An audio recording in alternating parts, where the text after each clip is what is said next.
nom du Père et du Fils et du Saint-Esprit. Amen. Pitié pour moi, mon Dieu. Pitié pour moi. Salut à vous, très chers abonnés de Parole de Dieu quotidien. Nous sommes le 23 janvier 2026, deuxième semaine du temps ordinaire de l'année A. Nous sommes très heureux de nous retrouver encore sur notre chaîne préférée, Parole de Dieu au quotidien. Merci pour le temps que vous prenez et surtout, n'oubliez pas de liker et de partager à vos amis.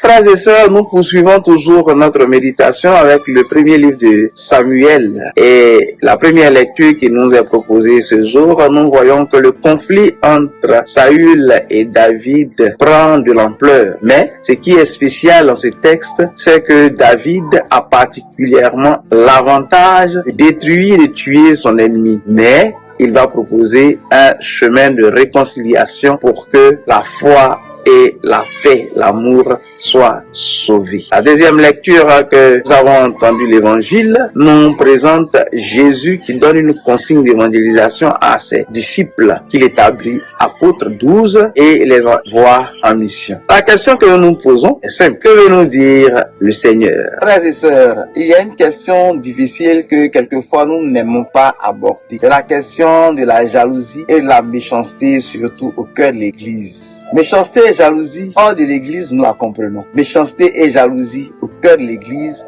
est difficile à comprendre car nous disons que nous sommes à la suite du Christ qui nous a appelés à la conversion depuis notre baptême et pour nous donner aussi le salut. N'ayons pas peur d'aborder cette question simplement parce que ce sont des choses qui ont existé, qui existeront toujours. Loin d'encourager la méchanceté et la jalousie, le Seigneur nous propose des pistes de réflexion assez pertinentes pour que nous puissions grandir et laisser Dieu travailler en nous pour nous élever. C'est bien évidemment l'histoire de David que nous avons vue tout à l'heure dans la première lecture. En poursuivant notre méditation, nous voyons que lorsque le Seigneur appelle ses disciples dans l'évangile de Marc, il les établit 12 comme apôtres. Ceux-là ont une consigne, c'est de rester avec lui, demeurer avec lui, d'envoyer et d'annoncer la bonne nouvelle. La consigne du Seigneur est claire vis-à-vis des 12. C'est de rester avec lui, d'annoncer la bonne nouvelle aux pauvres, de guérir les malades. Au cœur de leur activité missionnaire, il y a deux personnes,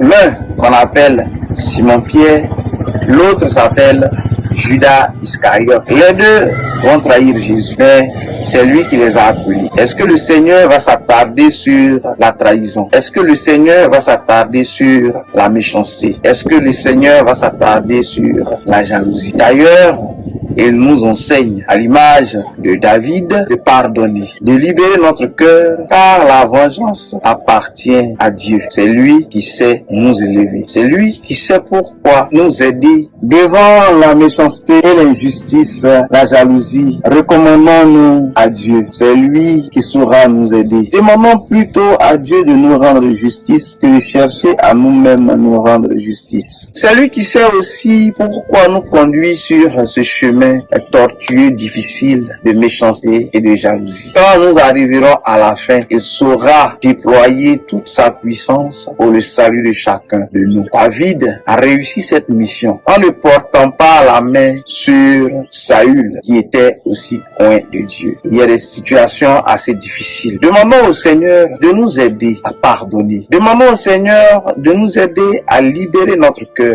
Demandons au Seigneur de nous donner l'Esprit Saint, la force et le courage afin qu'en face de ces difficultés, nous puissions progresser. Lui qui règne pour les siècles et les siècles. Amen. Le Seigneur soit avec vous et avec votre esprit. Que Dieu Tout-Puissant vous bénisse, le Père, le Fils et le Saint-Esprit. Amen. Allez dans la paix du Christ. Nous rendons grâce à Dieu. Au revoir.